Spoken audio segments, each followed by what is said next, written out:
박성재 법무부 장관 일정과 관련하여 24년 12월 1일에서 5일 사이 오만찬 포함 일정 관련 계획 보고 및 결과 보고 사본을 주시고요. 이 12월 3일 교정본부 문건 관련해서 보안과에서 작성한 수도권 구치소 3,600명 추가로 수용할 수 있다는 구치소 수용 현황을 주시고요. 분류심사과에서 작성한 전시 경미한 범죄자를 풀어주는 전시 가석방제도 현황을 주시는데 오늘은 대검 국감이지만 마지막 종감 때 필요하기 때문에 지금 이 경위에서 좀 자료를 받아주시면 좋겠습니다. 그다음에 대검찰청에 대해서는 업무용 차량 고정 배차 현황에 대해서 자료 주시기 바랍니다. 2019년 검찰개혁 방안 일환으로 검사장에 대해서는 전용 차량을 폐지한 바 있어요.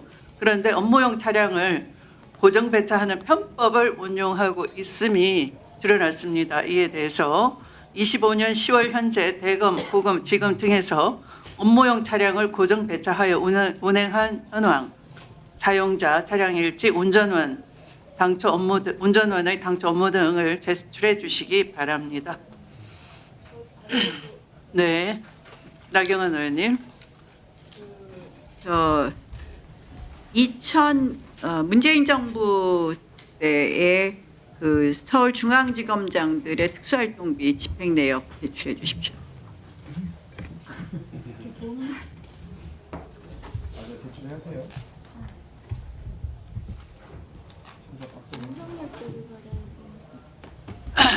제가 질의에 들어가도록 하겠습니다.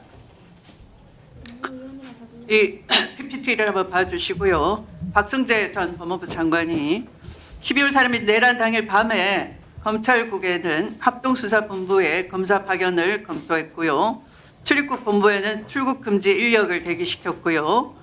교정본부에는 포고령 위반자들을 구금하기 위한 구치소 공간을 점검하라라는 등 개헌 포고령 실행을 위한 불법 지시를 내렸다라고 합니다.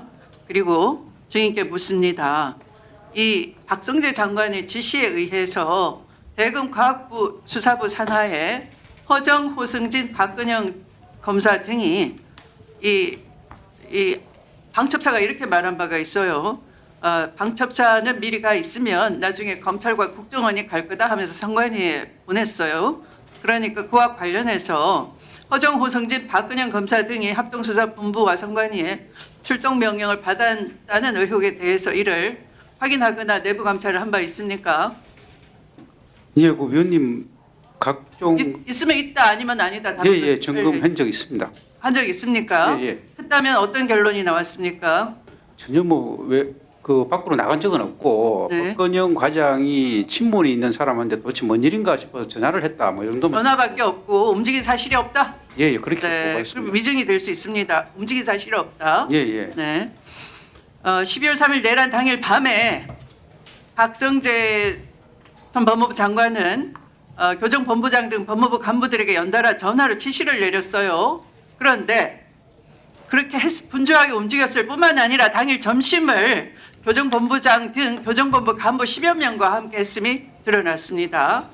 이 오차는 결국 내란과 관련한 이 사전 지시를 교정본부에 내렸고 그거와 관련한 경력 오찬이 아닌가 싶습니다. 그러니까 이는 박성재 법무부 장관이 12월 3일 내란을 이미 알고 있었고 이를 대비했다라고 볼 수 있는 강력한 증거, 정황 증거가 된다고 볼 수 있는데 어떻게 생각하세요? 저는 전혀 아는 바가 전혀 아는 바가 없어요. 예. 네. 법무부 간부 가운데 유일하게 내란 중요 임무 종사 혐의 피의자 신분으로 전환된 신용해 교정본부장은 법무부 수용 현황 및 수용 여력을 박성재 장관에게 휴대전화 메신저로 보고를 했고 그런데 그 후에 삭제를 하는 증거인멸도 한 것이 드러났어요.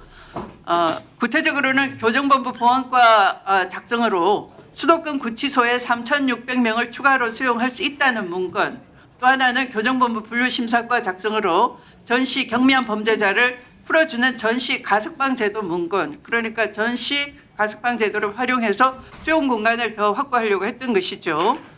증인에게 묻습니다.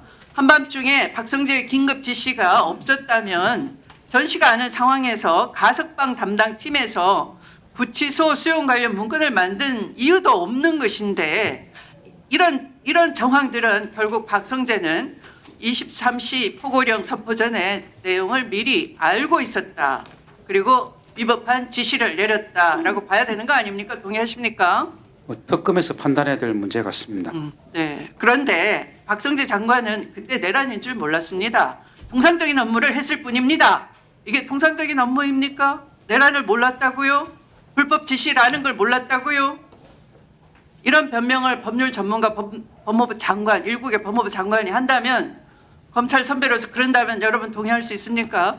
국민적 관점에서. 뭐 가정적인 상황이고 뭐 특검에서 가정적인 상황이 아니고 실제라니까요. 예, 뭐 특검하고 특검이 뭐 하늘 아래 특검입니까? 하늘나라에 있는 특검입니까? 저희- 우리의 법적 감정과 상식 선에서 본다면 이게 말이 맞는 얘기예요. 장관이 이런다는 게. 여러분의 선배이신데요.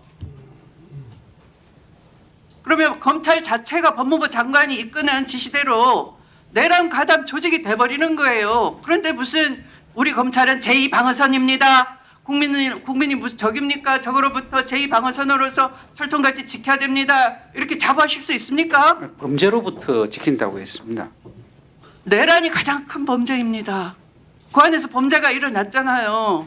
그런데 감찰해본 결과 움직이지도 않았습니다. 전화통화했을 뿐입니다. 평소 아는 사이에. 그런 아니한 답변으로 되겠습니까? 아니, 신뢰가 찾아지겠습니까? 이상입니다.